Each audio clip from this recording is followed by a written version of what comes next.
I thought glass can't hold, like it doesn't hold one, like it doesn't hold meat or like it doesn't have to stain meat or dairy. Like it's always inherently clean, right? Isn't That that the was the thing? impression I was under.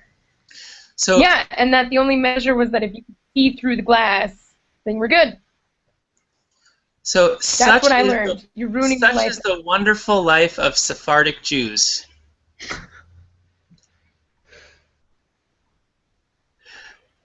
All the muted ones can curse in the air that their parents were from Eastern Europe.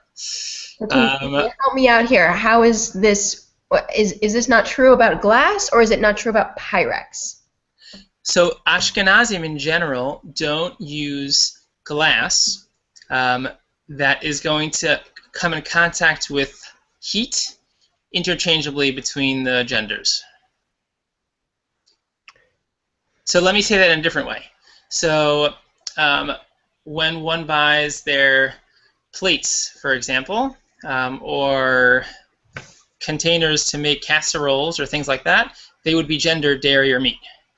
However, glasses that usually contain cold in them can be interchangeable between the genders, because you're not, even if you're putting milk in the glass, you could still use that clean glass with water or something later, because the whole thing was done in cold.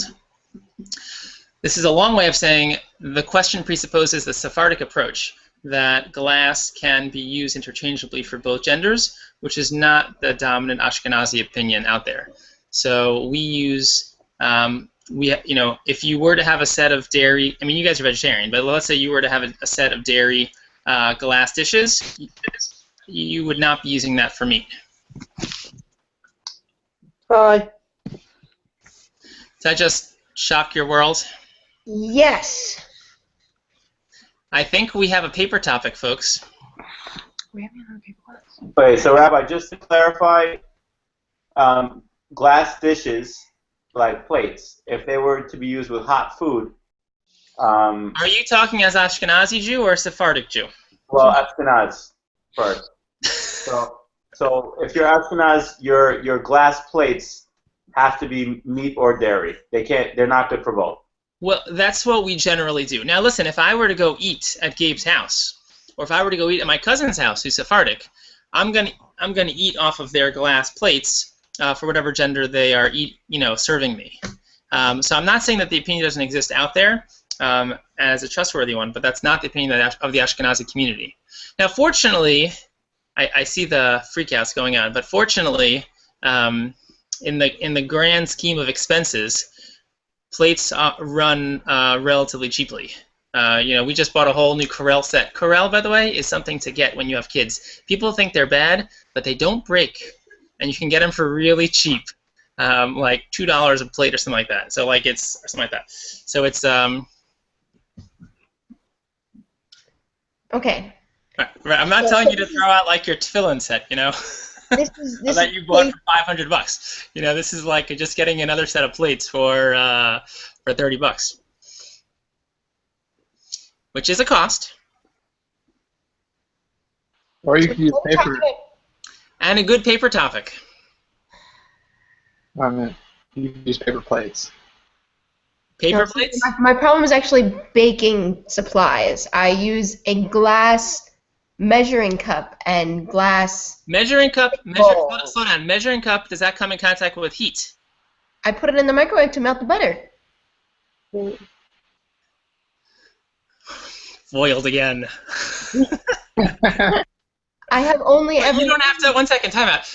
I'm trying to think because I never run into this problem. Why don't I run into this problem? Whenever I have to melt butter, I put it into a dairy bowl. Why can't you just melt butter in a bowl? And keep your measuring containers exclusively for cold. That's the only thing you're heating things up for. Like when you put in flour, you put in sugar, you put in whatever, it's all going to be cold. The only thing you're going to be warming up is a butter in the microwave, so you can put that in a dairy bowl. Okay, but you presupposed all the other things that I also heat up in the bowl, like the chocolate chips. Dairy chocolate chips. It depends. Sometimes if I'm making par chocolate chips. If I'm making dairy, I'm making dairy chocolate chips. I mean, There's something else to learn here as well. So, I mean, I'm freaking out. What? I'm having a minor and total freak out right now. Yes, a minor and total. I'm I like how in that place with you. So, I don't mean to laugh at your dismay. As I roll up my sleeves, feeling the heat. So there are. Debbie, are you also a vegetarian? I am also a vegetarian. Okay. But, like, I eat with enough people who invite me for, like, veggie options at their flagship meals that this is just making me reconsider some life choices that I've made. So, okay, How great, much is great. So this is unintentionally important to know. There's a lot of things important to know here, which are that things that are dairy and meat. How do I phrase this? When we say things are dairy and meat, we usually mean that they are dairy and meat because that is what we generally use them for. Now, if something hasn't been used in a while, it still has the general gender of being dairy or meat. But if you use that item, it doesn't necessarily make the product dairy or meat. So if you have used a Pyrex, not a Pyrex, if you have used a measuring cup to heat up your dairy chocolate chips 3 weeks ago, and then you use your dairy measuring cup to heat up your Parve chocolate chips, that doesn't make your Parve chocolate chips dairy. Just because it was heated up in the same container that you once upon a time heated up your dairy chocolate chips, because it hasn't been done in close proximity. It has to be done within the same day for it to be considered that item. Now, in general, for the purposes of ease, and because it's not ideal to rely on such a situation, intentionally, this is more of like a backdoor plan, it only matters if it's been used within that 24 hours for it to be able to contaminate the next food or item with that same gender. So when you go to a meat meal and you bring your Parve chocolate chip cookies that you heated up the chocolate chips in a dairy container, it doesn't mean that you're making everybody sin. They're eating Parve food. They are. It's Parve. It's just that it was made with a with a dairy container. So ideally, and in truth, let's put it this way, they probably shouldn't be eating it in the same bite as they eat their steak, which is almost never the problem because you're always bringing something for another meal. Now, if you're going to bring something that goes with meat, that would be eaten in the same bite as meat, okay, maybe you should avoid that. But if you're bringing a dessert that you use dairy equipment for, this is the essence of what dairy equipment is. You guys are familiar with that dairy equipment frame? So dairy equipment is when something was made in dairy equipment, but that doesn't mean that it's actually dairy. It just means we don't eat it with dairy. Oreos. Oreos are a perfect example, right? You're allowed to eat Oreos, despite what the OU says, with their inappropriate packaging. They consider it dairy when it's not really dairy, it's dairy equipment. It should say DE. They recently got rid of all their DEs and they just put Ds, which is highly confusing and largely problematic because it's not dairy, it's dairy equipment. And you can then eat Oreos after a flagship meal. Are Oreos Parve? Oreos are Parve. That's kind of disgusting and yet really fascinating. I don't know why it's disgusting. They're vegan. Ah, but they're creamy. Blah. All chemicals. Total chemicals. That's what Julia and Rebecca said. So what Guys, about that's hydrogenated oils. No trans fat free. I have a question. So for example, like if we use something like almond milk, it also says like, oh, no dairy, nothing, but it has the OUD, so that's the dairy equipment. Would you be able to like let's say I made mashed potatoes with a meat meal, could I use that or no? Would I be able to use that milk, basically, the almond milk? People speak that with their meat. he's talking? So Rebecca's telling me no because they eat that with their meat meals, right? Now, I'd call the OU to figure out what the OUD means there. Or buy another brand because there are ones that are fully parv. So Rebecca's saying you can buy another brand because there are almond milks that are totally parv, just parv. Okay. But that's a really good example. Or like putting it, like using it as, soups that call for creamer in them. Sometimes, in that case, a soy milk or an almond milk that's dairy equipment, might not be a good mix. But mashed potatoes was exactly the example I was Soy, as it happens, is kosher parv and actually marked parv. What is? The brand I have in my fridge, it's called West Soy. Mm-hmm. Yeah. I think the Trader Joe's ones Carrie, are, sorry. I think the Trader Joe's ones are fully parv. Carrie, are Hydrox OU or OUD? I would have to look. It's been a long time since I've seen a Hydrox. Trader Joe's are Wait, didn't you write a paper about Hydrox? Yeah, but they stopped being sold in 2001. I thought they're coming back. They are, but they're, not regularly sold at the grocery. Okay. Fully. Trader Joe's are fully parv. How are those freaking out with the glass conversation? I feel better knowing that I haven't unknowingly served everybody tainted food. Live. We're serving them live. Serving them lies. That's awesome.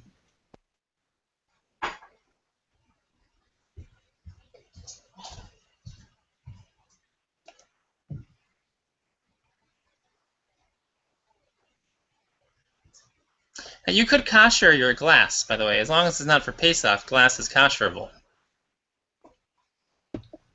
Yeah, but how often do you have to kosher it? Before you bake every time? That's crazy. No, you just kosher it once, and then you give it a gender. Okay.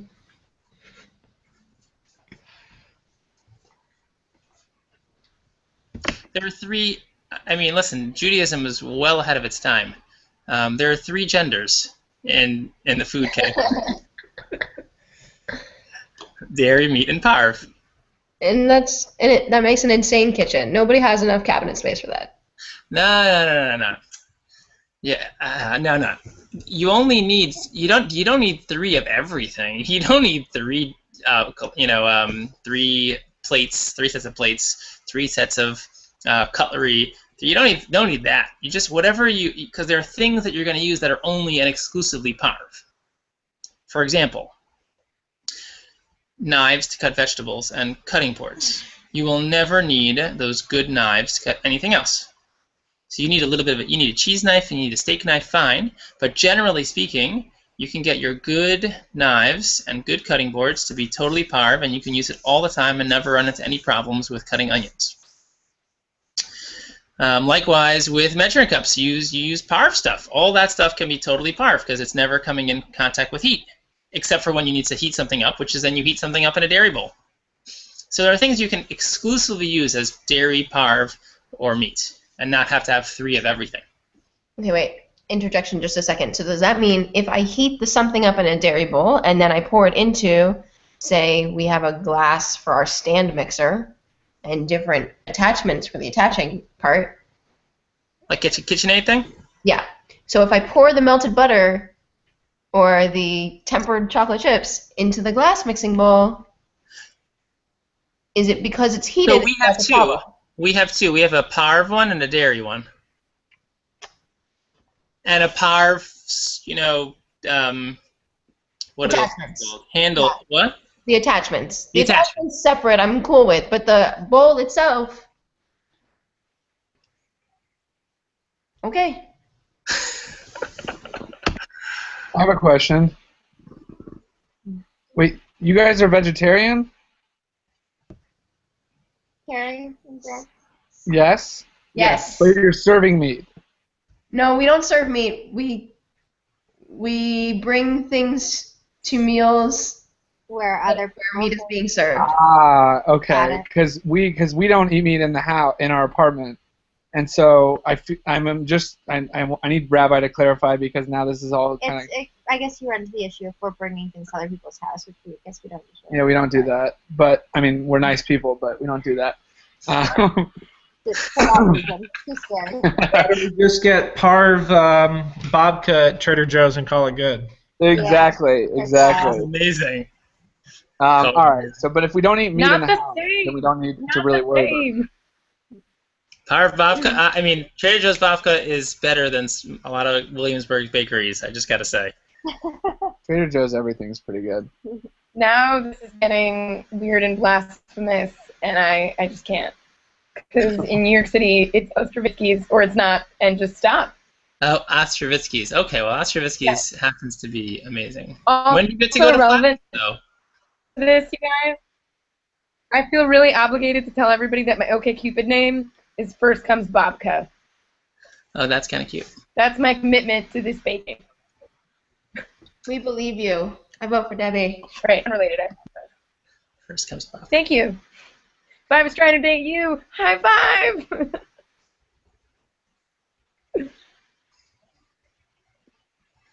Okay. I'm satisfied. Okay, shall we I'll be start? unsatisfied. No, it's perfect. A perfect way to end our little kashrut, which is coming up next, if I'm not mistaken. Kashrut is our next unit. Nice. But we have a while before we get to it because of this one, right? Of this behemoth, yes. Yeah, got it. Yeah, this is, I mean, these are big. This one, kashrut and Shabbat are all huge. For obvious reasons, because this is the bulk of what we end up doing. Mm-hmm.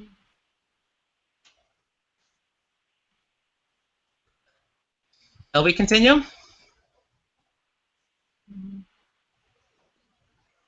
Thanks for clarifying, Rabbi.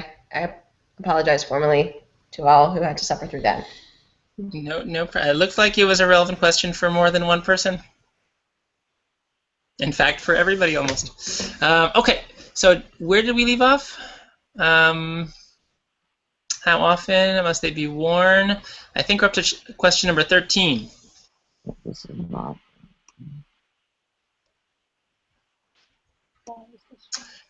Danielle, do you want to take this one? Yes. You are the first. You're the first letter alphabetically in our list today. DA comes before DE.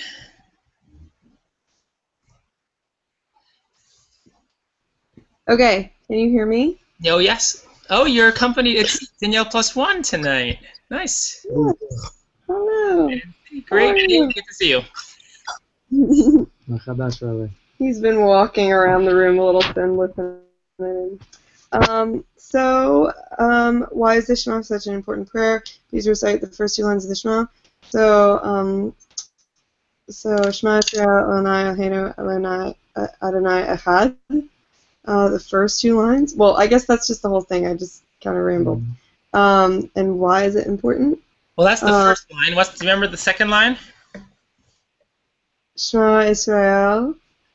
Well, how does it go in lines? I guess I just know. That's the first. So instead of a line, say sentence. That's true. That's kind of ambiguous. The first sentence. That's the first sentence. What's the second sentence? What is the second sentence? Talking about one recited silently to yourself, or No, not that. Great, but no, I was going for the one before it. The one said quietly. What is the one thing? Shema Israel Adonai Eloheinu Adonai Echad. I don't. What is it? Wait with gusto. I say it silently, Except for once a year. Does anybody know when we don't say Baruch Shem quietly? Yom Kippur. Yom Kippur. Great. And why is it such an important prayer? It's a. Say what you think. Just like to be clear, I didn't get to look over them before tonight, so I'm just kind of winging it a little bit. I guess it was always important. I thought it's just like a call of like uniting the people of Israel to prayer. So it's like, I don't know, it's just kind of a seminal thing to say. Mm-hmm. Yes. Great. Debbie, do you want to just buttress Danielle's answer? Also unmuted. We respect and value your voice just like we do Danielle's and Gabe's. Sorry. Thank you. Adding to why Shema is such an important prayer. You said something about Daniel. Can you say it again? I didn't hear So you. I've heard a lot of different answers to this, and I think I have heard a lot. Wait, let me go off camera. That might help. Is this clearer? Can folks hear me? Yes. No? Yes, we can hear you. Uh-oh.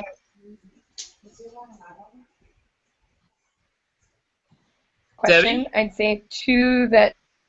Yeah. Yeah. Sorry. Oh. Wait, I'm gonna reload. Give me 1 sec. You may. Jackie? Yeah.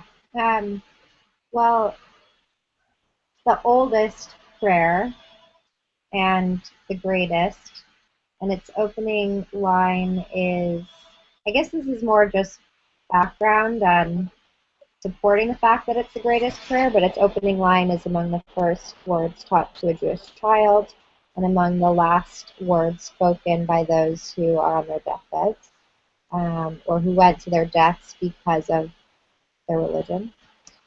And it is the supreme declaration of faith, but contains no human requests, praise, or pleas. And the literal translation of Shema is listen. So through the Torah, God speaks to us, and the Shema is the supreme act of listening. And it's like God listening to us. And it's what was the last thing you said? God what? God is listening to us through the Shema. When I was in Solomon Schechter, they said it's the calling card. It's like when you're dialing up. You're dialing God, and that's like, you got to dial up. That's like your dial. That's how you get a hold of Him. Mm-hmm. You say the Shema. Those are the digits. You got that. The digits. Yeah, sorry, not yeah. It's like the way that you get a hold of God. You got to have God's phone number. That's God's phone number. Nice. Yeah. No, it's the first things we do teach our children. It's the last things on our lips. And when when people have been taken to their death in the Holocaust and other times of martyrdom, they declare Shema Yisrael. And importantly, it's also a biblical commandment. Right? It's the only, to pray, we talked about last week if it's biblical or not, but the Shema itself is biblical, and it's required to be said. Well, I can't tell you. That's the answer to the next question. But it is required to be said daily. And so that in and of itself is the only prayer that in this form precisely it has to be said as a biblical commandment. Sorry, Debbie, did you have anything else that you wanted to throw in there before you rebooted? You're good? I had a question. Please. It was my understanding that before when we had the Bet HaMikdash, there was Korbanot, and we didn't pray at all, right? The structured prayer that we have today did not exist then. Okay, so with Shema, to say we didn't pray isn't entirely accurate, but we definitely did not do the Amidah, for example, or Psukei de Zimra, or things like that. So you're saying maybe we did for sure, or maybe we did Shema? Yes. Okay. Now, did we also wear tefillin? Yeah. Even during the time of Korbanot. People used to wear tefillin all the time, wherever they went. It's more common today to only wear it during tefillah, but back in the day, this would be a garment that men would walk around in unless they went to the bathroom. And then there are elements in the Talmud. There are selections or sugyot in the Talmud about what one does when one has to go to the bathroom, and they're wearing their tefillin, and how they sort of should make sure it doesn't go into the bathhouse, and what if are you allowed to put it into these holes because they were always wearing it. Even during the time of Korbanot and Bet HaMikdash? Yep. Okay. All right, I didn't know this. Yep. Supposedly. What, Gabriel? Yeah, I'm here. I was just going to ask, isn't not the commandment? Well, yeah, the commandment isn't the impulse to put on tefillin described in the Shema itself? Exactly. Ah, beautiful. Which is why it's most appropriate to say the Shema with one's tefillin on, and to say the inverse, it's a little bit inappropriate for a man to say Shema without the tefillin on if it's during the day. Because you're like, huh? You're saying that you're wearing tefillin and you're not actually wearing tefillin? Like, what's going on here? You're sort of contradicting yourself. Debbie, do you want to take number 14? Sure. Can you hear me this time? You can. Excellent. It's number 14. How often and when is it recited? So let's see. I believe the instructions that we get are we have to say it at least twice a day. And traditionally it would be once in the morning and once in the evening. And then the specific rules around when that is. The Shema, we're allowed to say technically before sunrise, as long as we can discern colors. And then there's mixed opinions on when we can say it at night. And it comes from, there's language around the Shema about us saying it when we rise and when we go to bed, I think something like that. So that's why we have to say it at least twice. Great, exactly. Yeah, I mean, no one really says it more than twice, unless you have kids, and then you say it like 14 times a day, because every single nap you sing it to the kids before bedtime, so before their nap time. So we sing it once for Sim before her nap, and then once for each kid before they go to sleep. So, and then when we pray itself, and then when we go to sleep, because there's that other time, right? There's also one other time that you missed. There's 2 times. Once during the morning prayer, once during the evening prayer, and then once before you go to bed. But that one is a little bit shorter, because that one is just the first paragraph. It's not all 3 paragraphs.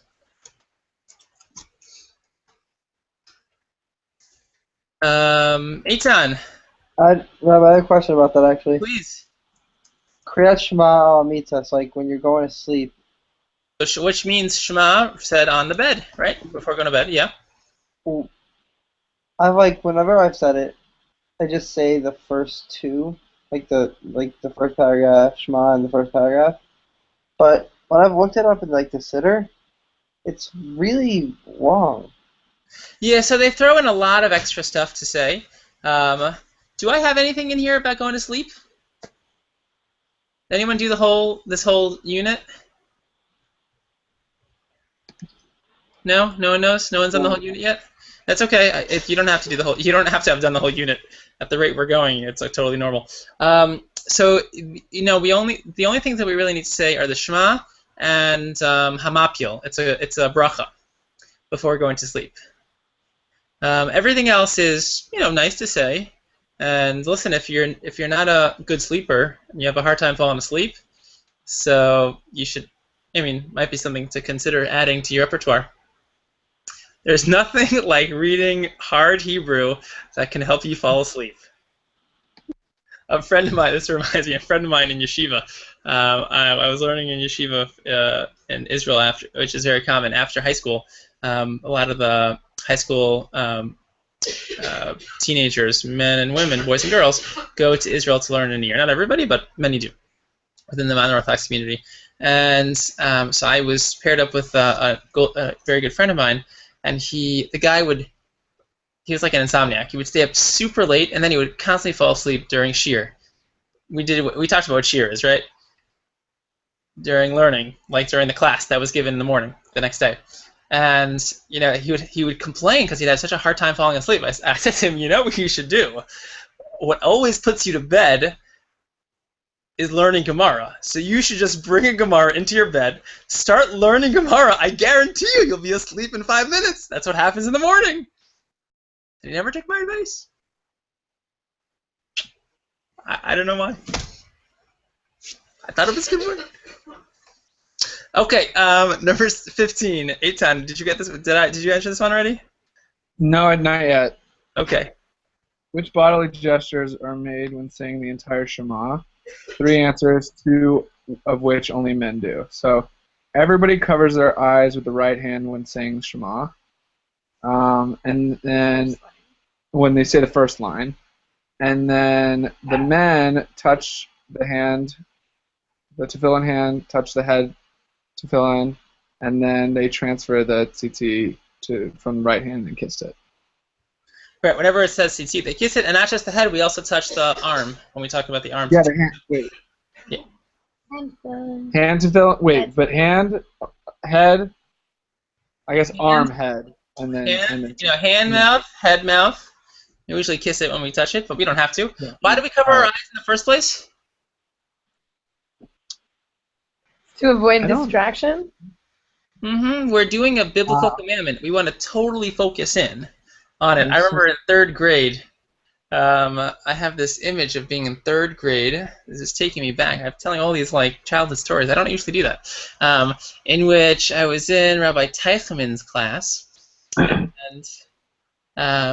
and I remember, so we would cover our eyes, and then I think one of us, it could have been me, but I was a goody two-shoes, so probably not, sort of peeked, and he would say, what do you think's happening? You think there's some, Martian coming thing, that you're missing out on life because you have your eyes closed? There's nothing going on. You're not missing anything by closing your eyes. Anyway, this is just humorous to me, I think. Carrie, you want the next one? Save me from my childhood. I think there's no hope there. But when must the Shema be said in the morning? Right, so Debbie touched upon the beginning part. What about the end? Okay, so yeah, so we say it after it begins. Life is reason. Okay. We try and say it as early as possible, but if you can't pray until later, then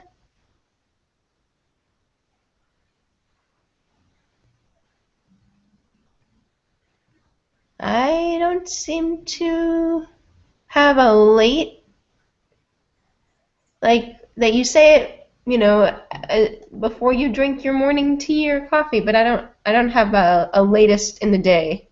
Okay. Julia, we'll come back to you guys. Sorry. I'm sorry. I just left for a quick second, so I completely missed which one we're up to. It's the worst when that happens. I'm telling you, it's the worst. Odds, but it always happens when people do. Anyway, sorry. I'm just kidding. 16. 16. So what I wrote was that before daybreak, if needed, or after sunrise, the earlier it is said, the better, and the latest it can be said is the first quarter of the day. Right, but it should be said within the first 3 hours of the day. Okay. Right, and the first 3 hours is not. When is the first 3 hours of the day? You have no idea. I have no idea. How would you figure this out? Well, you take sunrise and you take sunset. You count up the minutes. You divide by 12. And that's how many minutes are in an hour, and then you go back to sunrise, and you put in 3 of those halachic hours in, and that tells you what time that is. So that's not impossible to do, but a little bit more complicated. What's an easier way to find out when is the last time that Shema can be said in the morning? The internet. You can Google it. Specifically. MyZmanim.com. Exactly, MyZmanim.com. Excellent. Now, does anyone know what it's called? What this time is called? It has a name. Used to. Zman Kriyat Shema? Yeah, just about. There's usually one more word that we add to it. Sof. Sof Zman Kriyat Shema. Sof means the end, the completion, the gathering, the finishing of the time of Shema. Sof Zman Kriyat Shema. So if you're in shul and someone says, Sof Zman Kriyat Shema is coming up in 5 minutes, so you better say Shema soon because you're going to miss the time. Now you can still say Shema afterwards, but that's when the biblical commandment can be fulfilled. Okay, 17. Back to you, Carrie. You got it, dude. What's the Amida? It is the core of every worship service. It's also referred to as the prayer, or Hatfilah. Amida actually literally means standing. Shemona Esrei refers to, it means 18. It refers to the original Amida, which was 18 blessings, although now it's 19. Using the image of master and servant, the rabbis declared that a worshiper should come before his or her master first with words of praise, and then should ask with one's petitions, and then finally with words of thanks. And so we have every Amidah divided into, or the weekday Amidah divided into 3 sexual sections: praise, petitions, and thanks. Great. Greg? 18. How often is the Amida recited? We recite the Amida at each of the 3 prayer services on a typical weekday. Shachrit, Mincha, and Marv. And a special abbreviated Amida is the core of the Musaf service on Shabbat. We also say it for Rosh Chodesh and then other Jewish festivals after the morning Torah reading and various forms of the Amida that depend on the occasion. Mm-hmm. So we basically say it 3 times a day, if not 4, on Shabbat or holidays. So you're, the Amidah seems like it might seem like it takes a really long time to say. It will get really fast, really quickly, because when you say it that often, 3 or 2 or 1 once a day, it goes pretty quickly. Jared? All right. We're up to 19, right? Yeah. Mm-hmm. So what are the physical movements or positions made during the Amidah? So you first have to face, as you're doing when you're diving, you face the temple. So you stand toward the face of the east. So instead of standing with your feet together, you take 3 steps back to start. And you also take 3 steps, then 3 steps back, 3 steps forward, before and after you start. The beginning of the first blessing and the end of the first blessing require you to bend your knees and bow. And you bow during Modim, and you bow during the second to last prayer. And when you're taking your 3 steps back, you also have to bend to the left, bend to the right, and bend to the center. Great. Yeah. Now, what's with all the moving around? What do we call that, by the way?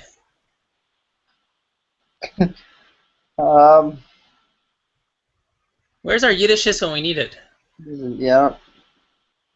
Where's Emily? Anyone know what we call that? The moving around? It's very strange. If you've never sort of been brought up with that kind of movement, you walk into it and it looks bizarre. It's called shuckling. Shuckling, that's the Yiddish name for it. And a lot of people don't just sort of stick straight, but they do a lot of shuckling, a lot of movement, bowing, and whatnot. So, it's not required, but some people it helps them concentrate, other people it distracts them. Some people just do it by habit. But that is what it is called. And it's very common to be done, and oftentimes if you're praying with the minyan and a lot of people are doing it, then they're doing it. For some reason, I have not seen women take on the shuckling movement as much. I don't know why. Maybe women in the women's sections that you pray in, is shuckling a feature during the Amidah?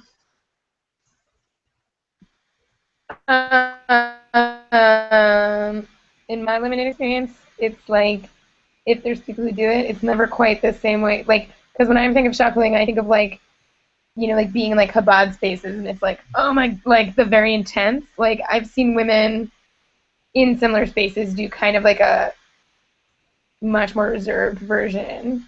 Like it's an like it's a similar movement, but it's nowhere near as extreme. And even then, like I don't see it as consistently at all. Me neither. Yeah, I heard. But mostly, I don't see it. Yeah. I wonder what that's about. Any theories? Sociologists? Women? Why don't women chuckle like men?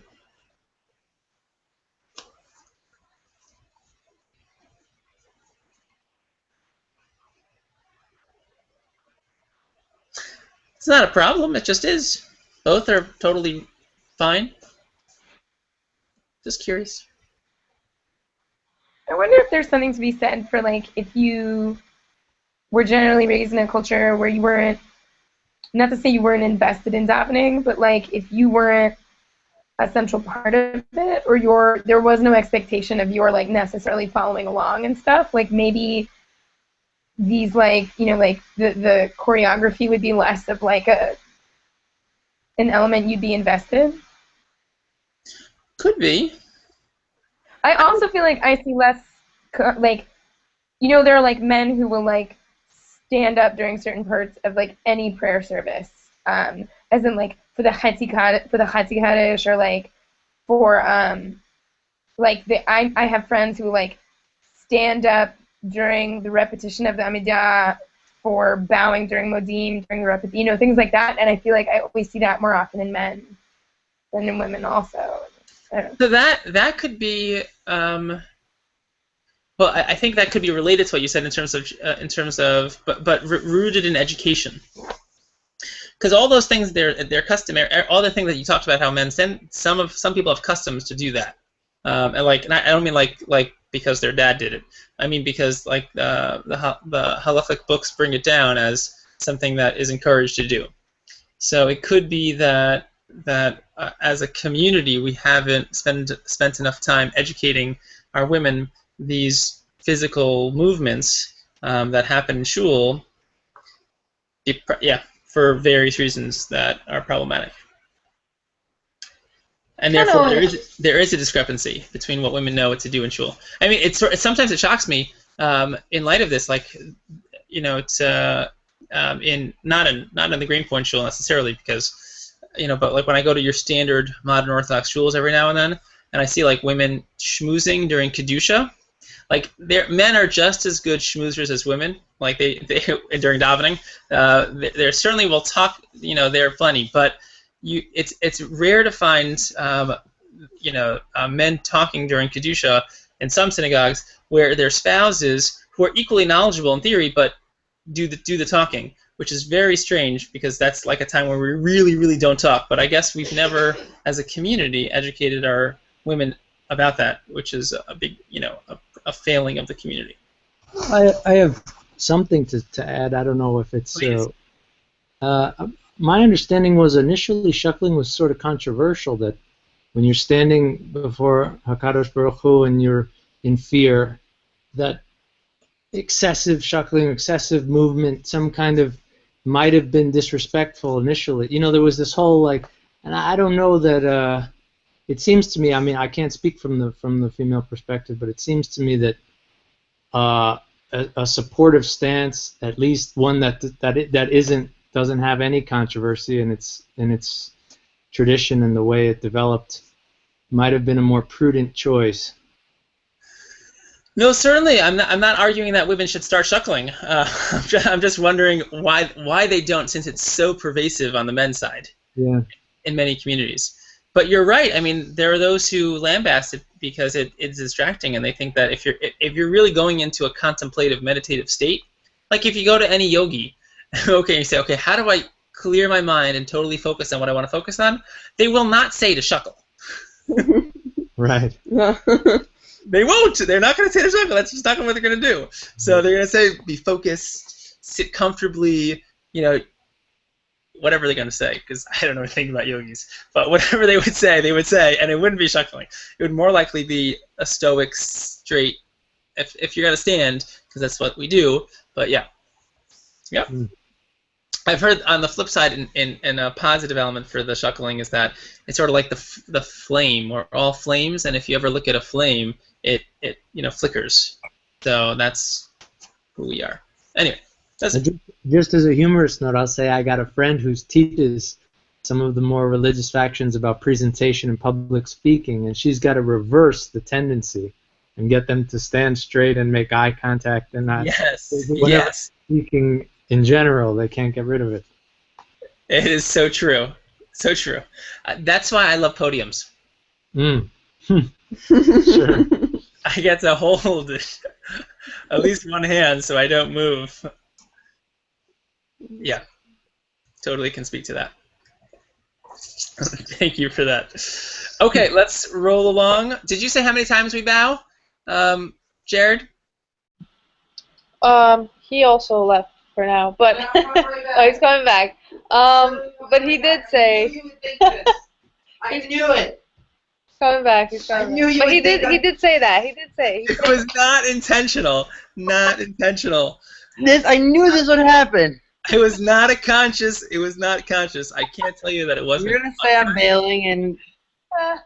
What? All right, which one? Number 19, number 20? No. I just wanted to say. Did you say how many times we bow? 4 total. Yeah. And are they all the same? No, 3 you just bend the knees. 3 is like.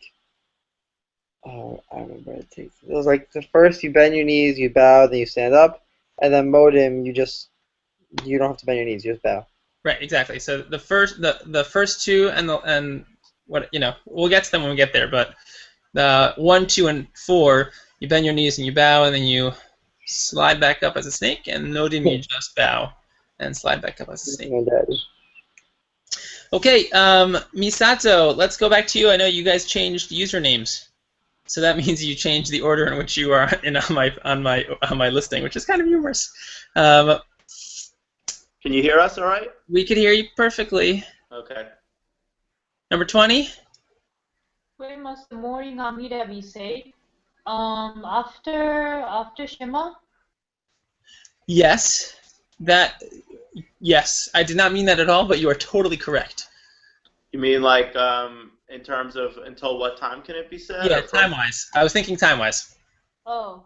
But you're totally right. It is said there's a blessing in between, right? The redemption blessing, but it is said right soon after Shema. Would it be until Chatzot, until like midday? Not exactly. Oh. Can anyone help him out?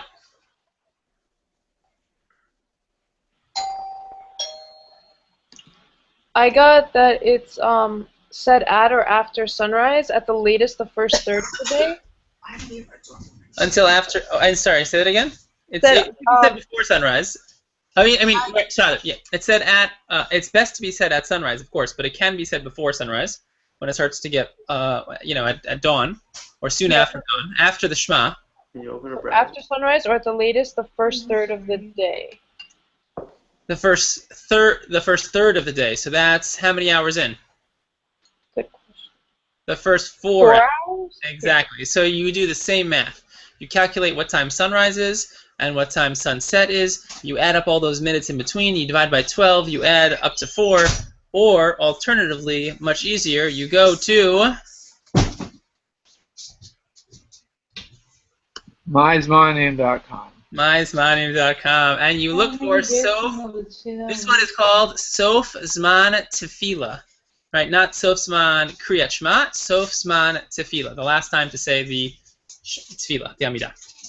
Okay, no, we have to finish this before the dreaded question 22. So let's do 21. Misato or Gabe, whoever, which one are we up to? Rabbi. Sorry, we didn't get this far. That's okay. We're using hyperspeed here. I'm just kidding. Does anyone have this answer? Number 21. How many blessings do they have for weekdays and for Shabbat? And why is there a difference? There's 19 on a weekday, and there's 18 on Shabbat. There's how many on Shabbat? Isn't it 18 on Shabbat? Did you say 18? Oh, wait, no, I lied. There's 7 on Shabbat. You guys, yes, it's late. I had a day. Judge me. Okay. 19 on a weekday. Maybe 7 on Shabbat. Like so what's the middle 13 section? Yeah. Sorry, you were saying. I interrupted you. Keep going. That middle section is a. Sorry, the middle section is a series of like supplications. We ask God for certain things. And on Shabbos, we don't ask for favors. We don't ask for work. So we replace it with another prayer. And that's also why, like, right now we're saying the Geshem prayer daily during the Amidah, and we also don't say the Geshem prayer or the rain prayer, same thing. Like, it's a supplication, you wouldn't do that. Yeah. Yeah, exactly. Now, this is what I always feel bad about. There's so many Jews who come to shul only on Shabbos. And so many of those only come for Musaf. So, like, if you're ever going to get the worst part of our prayer service, it's going to be on a weekday. It's Shabbos Musaf. Shabbos Musaf is the worst Amidah there is all week long. I don't know why everybody shows up for that. Why do they show up for Musaf, which is a throwback to the temple times in which we talk about the temple sacrifice? In it, it's the only prayer, the Amidah, that we actually talk about sacrifices, is in the Musaf prayer. I don't know why people show up for that. It's very strange. But even still, even if those who come early, are on time, and pray the Shabbat Amidah, the regular for Shacharit, it still has the front end, it still has the back end, but you're missing the beautiful middle of the weekday. That is really where, like, if you're coming to pray and this is your only time to pray all week long, you want to pray for the request. You want to pray for the good things, for healing, for that people should get better. You want to pray for wisdom, for forgiveness, for prosperity, for a general prayer about answering all of our internal prayers, that we could add in opportunities to add personalized prayers. You want to pray for the safety of Israel. You want to pray for the ingathering of the exiles. For so many beautiful things that we eliminate on Shabbat, and we just have a praise of Shabbat. And that's when people come, and they miss out on all these beautiful inner prayers within the Amidah. It's such a shame. I feel so bad about it. I wish there was a way that these people would be able to pray, not Musaf, but Shacharis of Shabbos, and hopefully not that, but just come on another time during the week, any other time during the week, and you pray the Amidah then. It's a lot shorter anyway.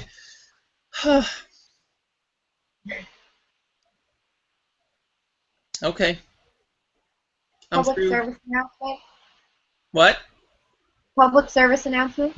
Oh, yes. Before passing? I'm just going to wait. I'm just going to stop the broadcast so we don't have to keep this part for time in memoriam.